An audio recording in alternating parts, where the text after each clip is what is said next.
सत्ता को हटाने के लिए, सत्ता को जगाने के लिए कि या तो सरकार ये सरकारी नौकरी के सपने बेचना बंद करे, सरकार अपने चुनावी घोषणाओं में ये कहना बंद करे कि हम 2 करोड़ रोजगार देंगे, और अगर देने का वादा कर रहे हो तो फिर ये हाल में मत छोड़ो या एक बच्चा 3-3, 4-4 साल तक तैयारी कर रहा है, सरकार चुनावों में उसका काट दे रही है, आयोग फॉर्म की फीस लेके उसका काट दे रहा है, तैयारी में सिलेक्शन नहीं हो रहा, महिला अलग से काट रही है, हर एंगल पे कट रहा है, हर एंगल पे उसको हताश कर दिया जा रहा है। ये जो एसएससी की समस्या है, मैं 2 मिनट इसमें थोड़ा सीरियस प्रकाश डालना चाहूंगा जिसको आप नहीं समझ पा रहे हैं।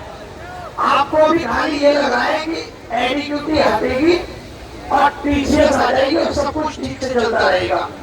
ये अगर ऐसा आप सोच रहे हैं तो ये आपकी सबसे बड़ी गलतफहमी है। और ये सिर्फ एक एग्जाम का हाल नहीं है। आज क्वेश्चन पेपर का रिमोट एक्सेस इतना सस्ता बिक रहा है कि आप उस दौर में हार गए। जब पहले महंगा बिकता था तो हाथ कोई नहीं ले पाता था, तो आपका भी सिलेक्शन हो जाता था। अब वो इतना सस्ता बिक रहा है कि राजस्थान और हरियाणा ही खरीद ले रहा है नौकरियां।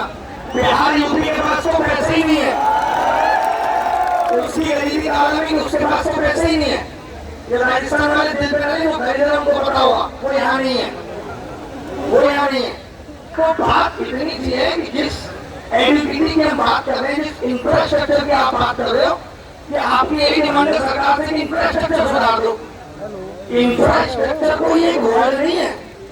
आप सोचिए, आपके 1.5 लाख के लैपटॉप में साल भर में प्रॉब्लम आने लगती है, जो लोग कंपनियां चला रहे हैं उन्होंने अपने यहाँ कंप्यूटर को ठीक करने के लिए लोग रखे हुए हैं, और यहाँ ये 10,000 के सेकेंड हैंड कंप्यूटर का आपका एग्जाम करा रहे तो कहाँ से ठीक चलेगा? और आप कह रहे हो इंफ्रास्ट्रक्चर ठीक कर लो। उसको ठीक करने के लिए ये मान लो कि 1 लाख नए सिस्टम चाहिए, 1.5 लाख रुपए के, यानी सरकार को 10,000 करोड़ रुपए खर्च करने पड़ेंगे अगर वो एग्जाम सिस्टम को ठीक करना चाहते हैं। मगर सरकार के एजेंडा में ये है ही नहीं।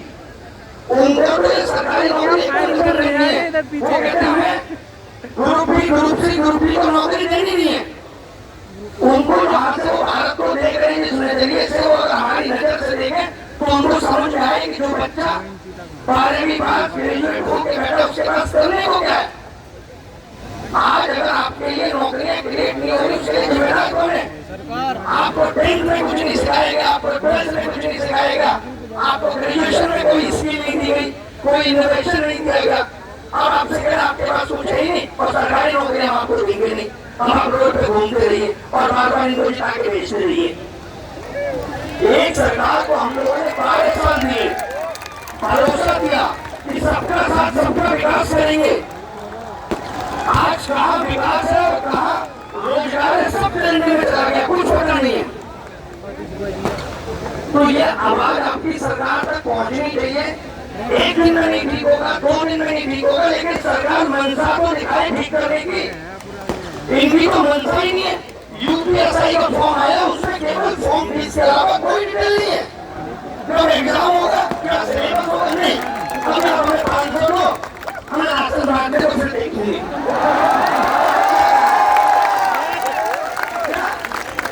क्या सरकारें आयोग से जो युवा इनसे नौकरी की तलाश में आया था उसको उन्होंने कारोबार बना दिया? बताइए, 3-3, 4-4 साल आप तैयारी कर रहे हो, 3-3, 4-4 कोचिंगों का फीस दे रहे हो, आपका तो हद ही कर रहा है। अगर नौकरी ठीक तरीके से दी जाती, जैसे पहले भी दी जाती, तो इतनी आवाजें नहीं उठती, आज इतने लोगों को रामलीला मैदान में आके बैठना नहीं पड़ता। ये इस देश का दुर्भाग्य है जहाँ हम कह रहे हम डिजिटल इंडिया में, और यहाँ बच्चा बैठ के रो रहा है माउस ठीक दे दो और एक कीबोर्ड ठीक दे दो। इससे ज्यादा दुखी बात क्या हो सकती है? जहाँ हमारे प्रधानमंत्री जी 360 करोड़ विदेश घूमने में करते थे, वहां से यही सीखे आते हैं सरकारी नौकरी करेंगे। अरे हम जिस शिक्षक करेंगे वो भी सिखाते कि बच्चा भी वही कर देता। बाकी और भी बहुत लोग हैं जो अपनी अपनी बातें रखेंगे, वक्त बहुत कम है, लेकिन जिंदगी को जीते रहिए और उम्मीद रखिए, उम्मीद से बड़ा कुछ नहीं है। यहाँ पे भी लोग आपको पूछेंगे कि क्या आपको लगता है, टीचर्स को भी पूछेंगे, मीडिया वाले, क्या आपको लगता है कि सब ठीक हो जाएगा? तो ना हम भगवान है ना। हमारी कोशिश है कि सरकार तक आवाज पहुंचाएं और सरकार सरकार इसको संज्ञान में ले और इन चीजों को ठीक करे जो अत्याचार आपके साथ हो रहा है कि नौकरी के नाम पे सिर्फ धांधली, पेपर लीक, सरबत